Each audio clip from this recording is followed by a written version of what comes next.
Welcome back to our channel. నేను మీ నవ్య అండి. చూసారు కదా ప్రాన్స్ కర్రీ అండి. చాలా టేస్టీ ప్రాన్స్ కర్రీ నా స్టైల్లో చేశాను. చాలా బాగుంటుంది, చాలా టేస్టీగా ఉంటుంది. మీరు కూడా తప్పకుండా ట్రై చేస్తారని నేనైతే ఈ వీడియో చేశాను. చాలా బాగుంటుంది, వెరీ సింపుల్, ఈజీగా అయిపోతుంది. ఒక 15 మినిట్స్ లో మొత్తం కంప్లీట్ అయిపోతుంది కర్రీ అనేది. చాలా బాగుంటుంది. చూసారు కదా చూడటానికి ఎంత యమ్మీగా అనిపిస్తుందో.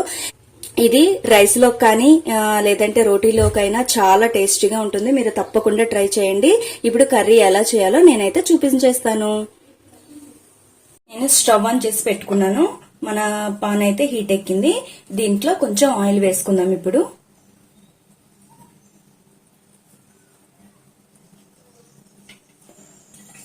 ఆయిల్ వేసుకున్నాను కదా, ఇప్పుడు దీంట్లో పచ్చిమిర్చి వేసేసుకుంటాను. అలాగే ఆనియన్స్ కూడా వేసేసుకుందాం. ఆనియన్స్ సన్నగా చాప్ చేసి పెట్టేసుకోవాలి. సన్నగా అయితే మనకి తొందరగా వేగిపోతాయి. కర్రీ చాలా టేస్టీగా ఉంటుందండి. ఒకసారి మీరు కూడా ట్రై చేయండి. ఎందుకంటే అందరూ చేసుకుంటారు, కానీ ఒక్కొక్క స్టైల్లో చేసుకుంటారు కదా. నేనైతే ఇలా ప్రిపేర్ చేస్తాను ఎప్పుడు. ఒకసారి మీరు కూడా ట్రై చేయండి. నచ్చితే కనుక తప్పకుండా మీరు కూడా లైక్ చేసి షేర్ చేయండి. మీరు కూడా తప్పకుండా ట్రై చేయండి. ఆనియన్స్ కొంచెం మగ్గాలి కదా, మనం ఇందులో కొంచెం సాల్ట్ వేసేసుకుందాం. ఇప్పుడు నేను ఆనియన్స్కి ఎంత పడుతుందో అంతే వేస్తున్నాను.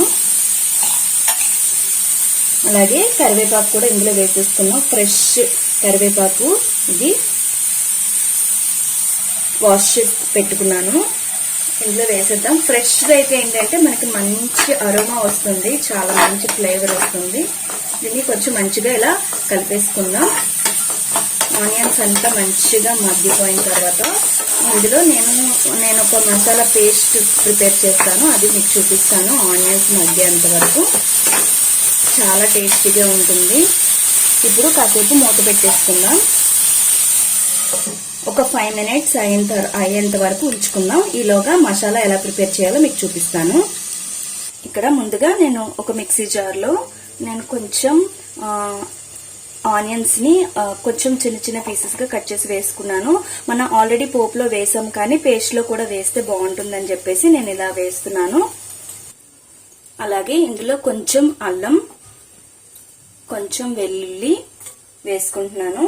చాలా టేస్ట్ ఉంటుంది, చాలా బాగుంటుంది ఇది.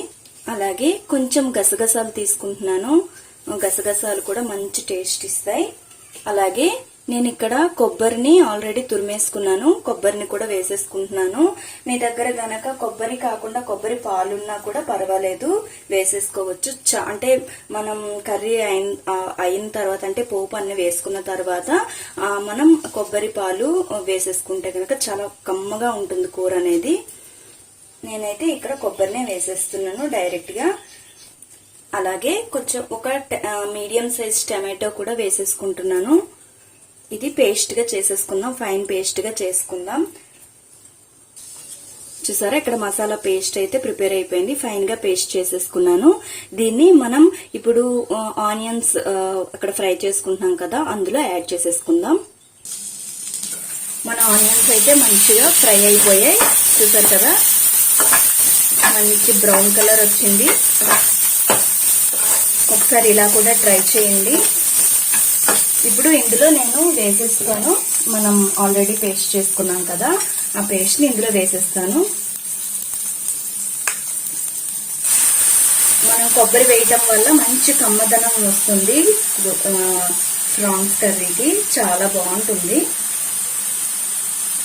ఇప్పుడు ఇందులో కొంచెం వాటర్ వేసేసుకుంటాను. ఇందులో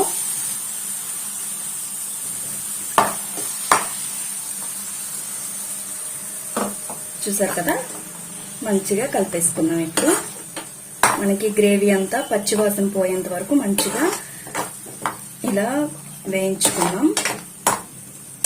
మంచి స్మెల్ వస్తుంది, చాలా బాగుంది అరోమా అయితే. ఇప్పుడు గ్రేవీకి సరిపడా సాల్ట్ వేసేసుకుంటాను. అలాగే పసుపు, మనం పచ్చిమిర్చి వేసాం కదా, అది సరిపోదు కర్రీకి. ఇక్కడ చిల్లీ పౌడర్ కూడా తీసుకుంటున్నాను నేనైతే.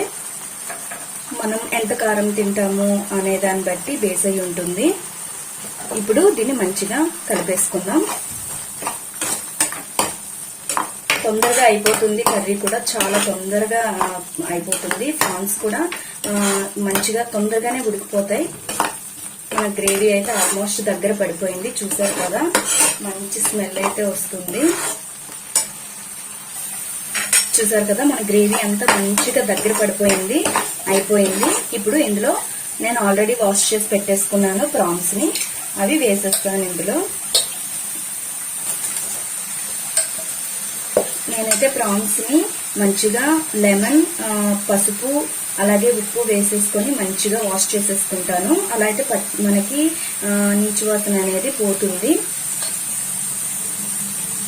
వీటిని మంచిగా మిక్స్ చేసేసుకుందాం. ఇప్పుడు ఒక 5 మినిట్స్ గనక మూత పెట్టేసుకుంటే మనకి అంటే తొందరగానే ఉడికిపోతాయి కాబట్టి ప్రాన్స్ ఒక 5 మినిట్స్ మూత పెట్టేసుకుంటే మంచిగా ఉడికిపోతాయి. 5 to 10 మినిట్స్ ఇలా మూత పెట్టేసుకుంటే సరిపోతుంది, తొందరగానే ఉడికిపోతాయి కాబట్టి. నేనైతే ఇప్పుడు మూత పెట్టేసుకుంటాను. ఇప్పుడు మూత తీసి చూసుకుందాం. ఒక 10 మినిట్స్ అయిపోయింది. చూసారు కదా, మంచిగా వాటర్ అంతా బయటకు వచ్చేసి ప్రాన్స్ మంచిగా ఉడికిపోయాయి. కలర్ అంతా చేంజ్ అయిపోయింది, మంచిగా ఉడికిపోయాయి. ఇప్పుడు కొంచెం గరం మసాలా వేసుకుందాం. ఇందులో మంచి టేస్ట్ వస్తుంది. కొంచెం గరం మసాలా కూడా వేసేసుకుంటున్నాను.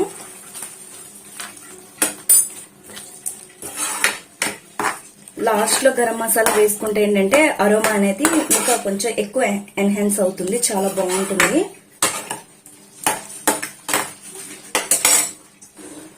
ఇప్పుడు కొత్తిమీరని ఇందులో కట్ చేసి వేసేసుకుందాం. ఫైన్ గా చాప్ చేసి చిన్న చిన్నగా కట్ చేసి వేసేసుకుంటే చాలా బాగుంటుంది. మన కర్రీ రెడీ అయిపోయినట్టే. కొంచెం మంచిగా కలిపేసుకొని స్టవ్ ఆఫ్ చేసేసుకుందాం. ఇప్పుడు డిష్ అవుట్ చేసేసుకొని రైస్ తో కానీ రోటీతో కానీ దీన్ని సర్వ్ చేసేసుకుంటే చాలా టేస్టీగా ఉంటుంది. తప్పకుండా ట్రై చేయండి. అంతకంటే ముందు మన ఛానల్ ఎవరైనా సబ్స్క్రైబ్ చేసుకోకపోతే సబ్స్క్రైబ్ చేసుకోండి, లైక్ చేయండి, షేర్ చేయండి. ప్లీజ్ నా ఛానల్ ని సపోర్ట్ చేయండి. పక్కనే ఉన్న బెల్ ఐకాన్ ని క్లిక్ చేస్తే నేను చేసే ప్రతి నోటిఫికేషన్ మీకే మొదటిగా వస్తుంది. తప్పకుండా ఈ కర్రీ ట్రై చేసి ఎలా ఉందో నా కామెంట్ సెక్షన్ లో అయితే కామెంట్ చేయండి. ఇప్పుడు సర్వింగ్ బౌల్లోకి తీసేసుకుందాం కర్రీని.